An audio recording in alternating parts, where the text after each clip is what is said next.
الحمد للہ رب العالمین والصلاة والسلام علی اشرف الانبیاء والمرسلین وعلی آلہ وصحبہ اجمعین فقد قال اللہ تبارک وتعالی فی شان عظمت حبیبہ الکریم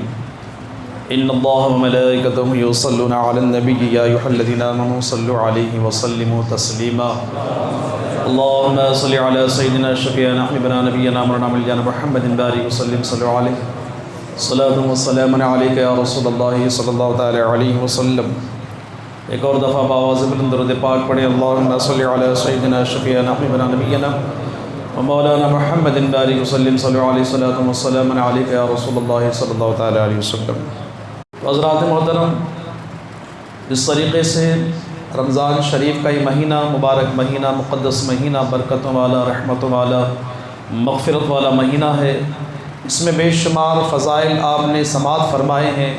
اللہ تعالیٰ ان تمام رمضان شریف کے فضائل اور برکات سے ہم تمام کو مالا مال فرمائے۔ عزیزان محترم، جس طریقے سے نماز، حج، غرباء و مساکین کی مدد کرنا اور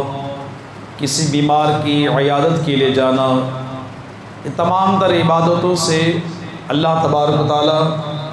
کا حکم ہے کہ میں اسے جنت عطا کروں گا۔ لیکن روزہ ایک ایسی عبادت ہے کہ جس کے متعلق فرمایا گیا کہ اور عبادتوں کے لیے جنت کی خوشخبری دی جاتی ہے کہ جنت عطا کی جائے گی، جنت اسے ملے گی، لیکن روزہ ایسی عبادت ہے کہ جنت والا ہی ملے گا۔ رب فرماتا ہے کہ روزے کی جزا میں خود ہوں۔ حضرت محمود غزنوی رحمۃ اللہ تعالی علیہ نے اپنے تمام تر ماننے والوں سے، سپاہیوں سے، غلاموں سے ایک دفعہ بلوایا اور ان کے سامنے تمام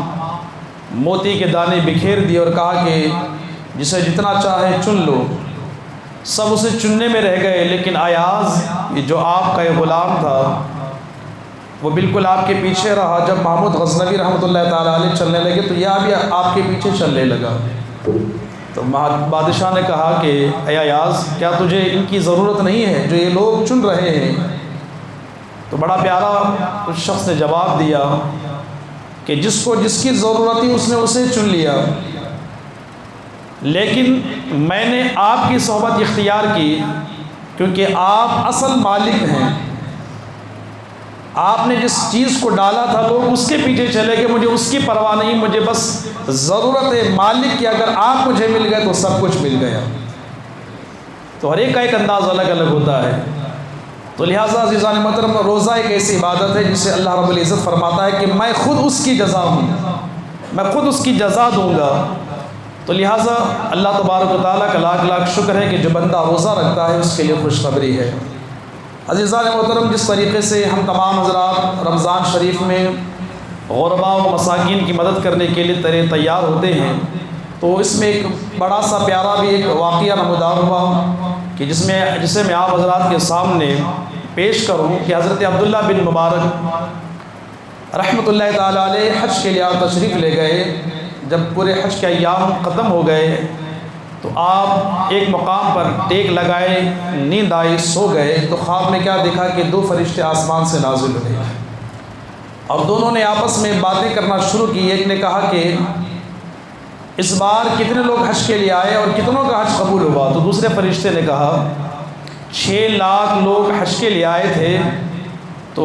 ایک فرشتے نے کہا کہ کتنے لوگوں کا حج اس میں قبول ہوا؟ تو ایک فرشتے نے کہا کہ 6 لاکھ میں سے کسی ایک کا بھی حج قبول نہیں ہوا۔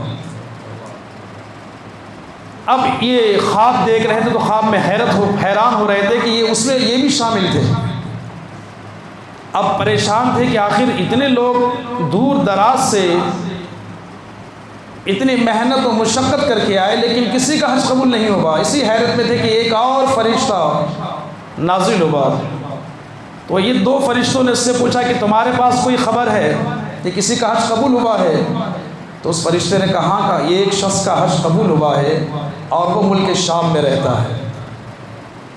اس کا حج قبول ہوا ہے اور اس کے ذریعے سے اللہ رب العزت نے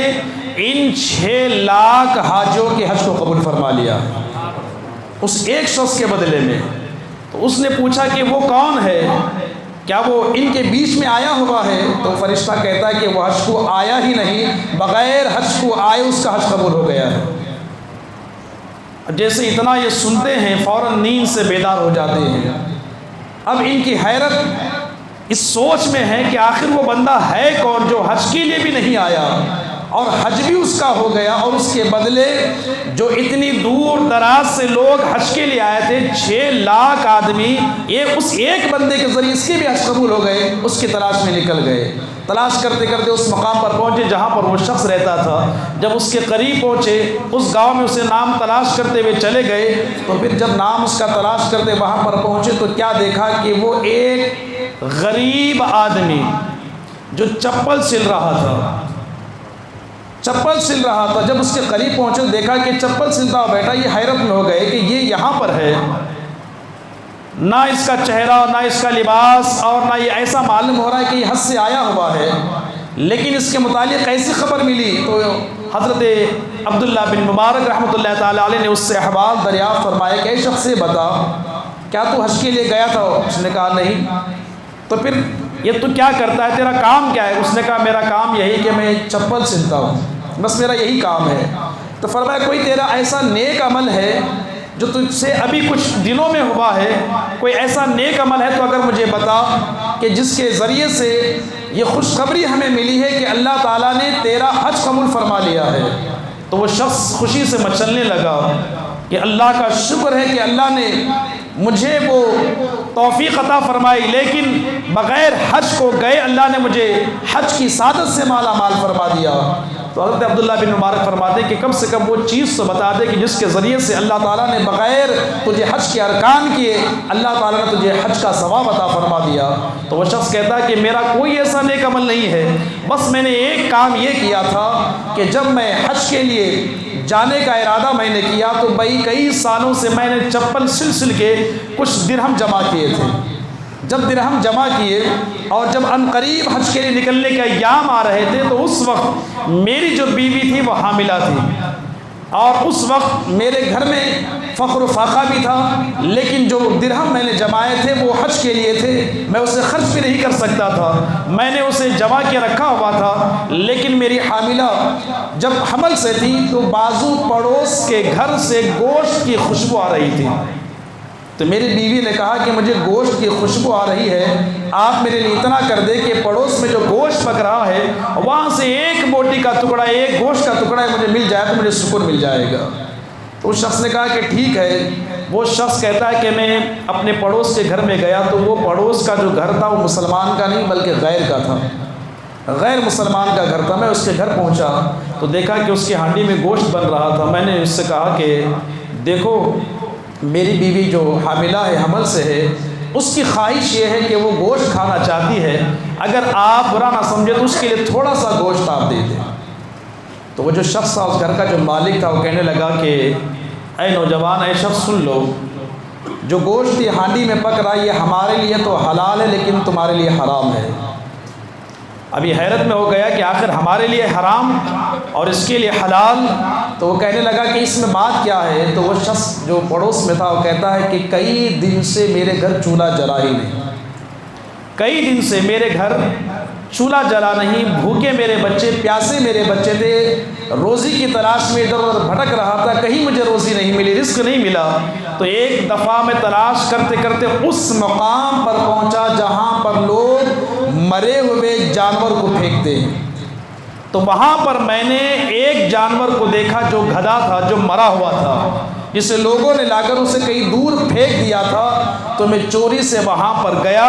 اپنے بچوں کی بھوک کی وجہ سے اور ان کی تکلیف کو دیکھتے ہوئے میں نے اس مرے ہوئے گدھے کے گوشت کو وہاں سے نکالا اور چپکے سے لایا، اور اسی گوشت کو میں بنا رہا ہوں کہ اس گوشت کو میں اپنے بچوں کو کھلاؤں۔ اللہ اکبر۔ یہ جو شخص تھا جو مسلمان، جیسے ہی اس نے یہ واقعہ سنا اس کی آنکھوں میں آنسو آ گئے۔ جب یہ حالت دیکھی کہ اس کی حالت یہ ہے تو اس شخص نے جو 313 درہم کچھ اس نے جمائے تھے حج کے لیے، وہ فوراً اس درہم کو لایا اور کہا کہ دیکھو، جب میرے پڑوس کا شخص اتنا فخر و فاقہ میں ہے کہ اس کے بچے بھوکے ہیں، اس کے بچے پیاسے ہیں، بھوک کی وجہ سے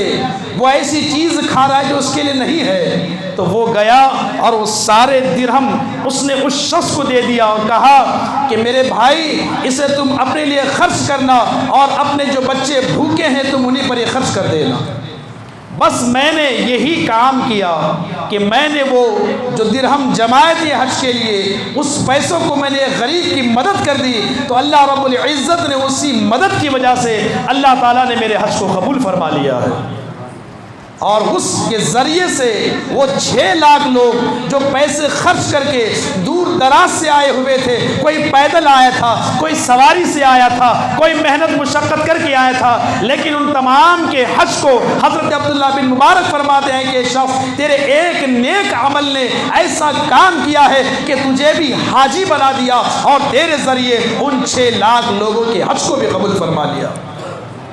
تو عزیزان محترم، یہ ہوتا ہے مدد کا معاملہ۔ اور آج بھی بعض لوگ ایسے ہوتے ہیں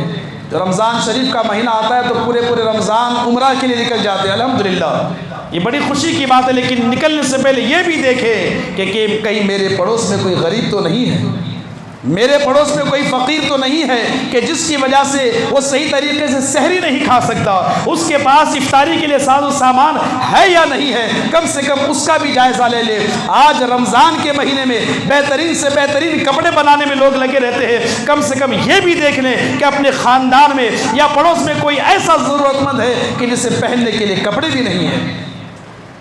اس چیز کو بھی خیال کرے، اس چیز کو بھی دیکھے، اللہ نے اگر آپ کو دیا ہے تو اس کا شکر ادا کرے اور اس چیز کا خیال کرے۔ حج، یہ عمرہ، یہ عبادت اللہ قبول فرماتا ضرور ہے، لیکن اگر آپ نے ان چیزوں کا خیال کیا تو بغیر آپ کو حج اور عمرہ گئے ایسے نیک اعمال کی وجہ سے اللہ تمہیں وہ ثواب عطا فرما دے گا۔ اگر تم نے غریب اور فقیر لوگوں کا خیال کیا، اپنے پڑوس، اپنے رشتہ داروں میں ایسے ضرورت مندوں کا خیال کیا، اگر آپ نے ان کی ضرورت پوری کر دی تو انشاءاللہ یقین رکھیں کہ اللہ بے شک آپ کو ایسا اجر عطا فرمائے گا کہ آپ دیکھتے رہ جائیں گے۔ اور جو بھی نیک اعمال کرے یہ بھی یاد رکھیں، کسی کی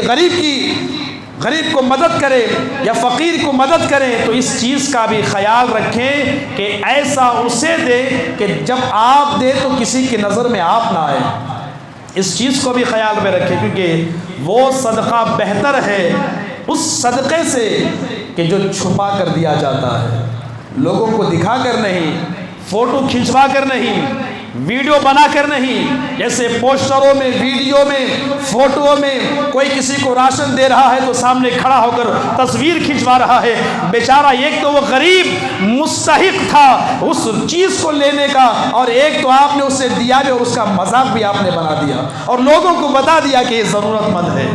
لوگوں کے سامنے آپ نے اسے رسوا کیا، آپ نے اسے دیا نہیں بلکہ آپ نے اس کی بے عزتی کی ہے، اسے رسوا کیا ہے۔ کسی بہن کو اور کسی ہماری ماں بہن کو اس طریقے سے راستے پر بلا کر لوگوں کے سامنے مجمع بنا کر دینے سے بہتر تھا کہ جب دروازہ اس کا بند تھا دروازے کے باہر اگر رکھ کر آ جاتے، جو تمہیں اجر و ثواب اللہ عطا فرماتا اس سے بڑھ کر تمہیں کہیں اور نہ ملتا تھا۔ تو لہٰذا اس چیز کا ہم خیال رکھیں کہ کسی غریب یا فقیر یا ضرورت مند کو جب ہم کسی کو صدقہ کریں، خیرات کریں یا کوئی چیز اس کی ہم مدد کریں تو ایسا دے کہ بازو والے کو بھی خبر نہ ہو، اور فرمایا گیا کہ سیدھے ہاتھ سے دے تو بائیں ہاتھ کو خبر نہ ہو۔ یہ وہ صدقہ ہے، تم نے 1000 روپے سب کے سامنے دے دیے، سمجھ لو وہ بیکار ہے، آپ نے اسے تو دے دیا، لیکن فرماتے ہیں وہ صدقہ آپ نے بند مٹھی میں چھپا کر، چاہے 10 کی نوٹ ہی کیوں نہ ہو، 50 ہی کیوں نہ ہو، 100 ہی کیوں نہ ہو، جو چھپا کر آپ دے دیتے ہیں، یہ اس سے بڑھ کر یہ کہ اس کو خبر نہیں کہ اس ہاتھ میں کیا کیا ہے۔ تو لہٰذا حضرات محترم، ضرورت مند آج مسلمان بہت ہیں، کیونکہ اگر ہر مسلمان جو مستحق ہے زکوٰۃ دینے والا اگر صحیح طریقے سے زکوٰۃ دے دیتا تو آج ہمارے ملک میں کوئی مسلمان جو فقیر و فقیر نہ رہتا۔ اگر صحیح طریقے سے بندہ زکوٰۃ نکالتا، ہم زکوٰۃ بھی کیسے نکالتے ہیں کہ پورا نکالنے کی جگہ کوئی آدھا نکالتا ہے، وہ سوچتا رہتا ہے کہ میرا مال کم ہو جائے گا، کوئی اس میں سے پاؤ حصہ نکالتا ہے کہ کہیں میرا مال کم نہ ہو جائے، لیکن رب کا فرمان ہے جو زکوٰۃ نکالتا ہے اس کا مال گھٹتا نہیں بلکہ اللہ اس کے مال میں اور برکت عطا فرما دیتا ہے۔ تو لہٰذا جو اللہ نے جسے عطا فرمایا ہے وہ صحیح طریقے سے حساب لگا کر اپنی زکوٰۃ نکال لے، کم و بیشی نہ کرے، تو انشاءاللہ اس میں برکتیں ہوگی۔ دو بات آپ کو بتاؤں کہ ایک ہوتا ہے فقیر اور ایک ہوتا ہے مسکین۔ یہ دو باتیں آج کے لیے آپ ذہن نشین کر لیں، فقیر کون ہے، مسکین کون ہے، کیونکہ زکوٰۃ آپ فقیر کو بھی دے سکتے ہیں، مسکین کو بھی دے سکتے ہیں۔ ان دونوں میں فرق کیا ہے؟ فقیر وہ ہے کہ اس کے پاس گھر بھی ہے، اس کے پاس گاڑی بھی ہے، اس کے پاس اتنا مال بھی ہے، یعنی گھر میں استعمال کرنے والی چیزیں اتنی ہے، لیکن اس کے پاس وہ مال یعنی سونا وہ چاندی ہے، لیکن اتنا نہیں کہ وہ نصاب کو پہنچ جائے۔ چاندی بھی تھوڑا سا ہے، سونا بھی تھوڑا بہت ہے۔ لوگ اکثر یہ دیکھتے ہیں کہ اس کے پاس گھر ہے، گاڑی ہے، کھا رہا ہے، پی رہا ہے، اس کو کیا ضرورت ہے، لیکن یاد رکھیں فتویٰ یہ دیا گیا، فتویٰ عالمگیری میں اور بے شمار کتابوں میں، در المختار میں، بے شمار حدیث میں اس کا حوالہ دیا گیا ہے کہ فقیر وہ ہے کہ کھا رہا ہے، پی رہا ہے، لیکن وہ صاحب نصاب نہیں، یعنی 7.5 تولہ سونا یا 52.5 تولے چاندی اتنا اس کے پاس نہیں، اتنی قیمت نہیں، لیکن اس کے علاوہ ہر چیز اس کے پاس میسر ہے، تب وہ فقیر ہی کہلائے گا۔ لیکن اس کے لیے ہے کہ وہ کسی سے سوال نہیں کرے گا، کسی کے آگے ہاتھ نہیں پھیلائے گا۔ ہاں اگر کوئی دے دے اور بات ہے، لیکن اس کو سوال کرنے سے، دوسروں کے آگے ہاتھ پھیلانے سے منع کیا گیا۔ اب مسکین وہ ہے کہ جس کے پاس پہننے کے لیے کپڑے نہیں، جس کے پاس کھانے کے لیے 2 وقت کے کھانا صحیح طریقے سے میسر نہیں، تو اب اس کے لیے حکم ہے کہ وہ سوال کر سکتا ہے کہ میرے پاس کھانے کے لیے نہیں، میرے پاس پہننے کے لیے نہیں، وہ سوال کر سکتا ہے، اس کے لیے سوال کرنا جائز ہے۔ لیکن فقیر وہ ہے کہ جو اتنا اس کے پاس ہے، تو اس کے لیے حکم نہیں کہ وہ سوال کرے۔ ہاں اگر کوئی اسے دے دیتا ہے تو یہ بہتر ہے، لیکن مسکین کے لیے سوال کرنا جائز ہے۔ تو لہٰذا عزیزان محترم، اب یہ بھی یاد رکھیں کہ زکوٰۃ آپ ادا کر رہے ہیں، آپ کے پاس زکوٰۃ کی رقم ہے، لیکن یہ بھی یاد رکھیں کہ سارے حاجت اصلیہ سے آپ فارغ ہوں، آپ کے اوپر کوئی قرض نہ ہو۔ اب مثال کے طور پر آپ کے پاس اتنا مال ہے کہ آپ صاحب نصاب کو پہنچ گئے، چاہے 52.5 تولہ چاندی یا اس کی قیمت آپ کے پاس ہے، 7.5 تولہ سونا یا اس کی قیمت آپ کے پاس ہے، لیکن اس کے ساتھ آپ قرض دار بھی ہیں۔ اگر آپ قرضہ ادا کر دیتے ہیں تو آپ صاحب نصاب نہیں ہوں گے، تو پھر سب سے پہلے آپ کے لیے حکم یہ ہے کہ آپ پہلے قرضہ ادا کریں، کیونکہ آپ کے لیے وہ چیز آپ صاحب نصاب ہو ہی نہیں سکتے، کیونکہ جو آپ کے پاس پیسہ ہے لیکن قرضہ بھی ہے، اور اگر آپ قرضہ ادا کر دیں گے تو پھر آپ کے پاس اتنا پیسہ ان تک نہیں پہنچ سکے گا جس پر زکوٰۃ واجب ہونے کی شرائط ہیں۔ تو آپ کے لیے ضروری ہے کہ آپ اپنے لیے پہلے قرضہ ادا کریں، پھر اس کے بعد حساب لگائیں۔ اگر وہ پیسہ اس تک نہیں پہنچ سکتا تو آپ کے اوپر زکوٰۃ واجب نہیں ہے۔ تو انشاءاللہ یہ مسئلہ بھی آپ ذہن میں رکھیں۔ 1-2 باتیں میں آپ کو بتاتے ہوئے چلوں گا، انشاءاللہ مجھے اور اللہ تعالیٰ آپ تمام کو عمل کرنے کی توفیق رفیق عطا فرمائے۔ پروردگار عالم کی بارگاہ میں دعا ہے کہ اللہ تعالیٰ ہم تمام کو کہنے سننے زیادہ عمل کی توفیق عطا فرمائے۔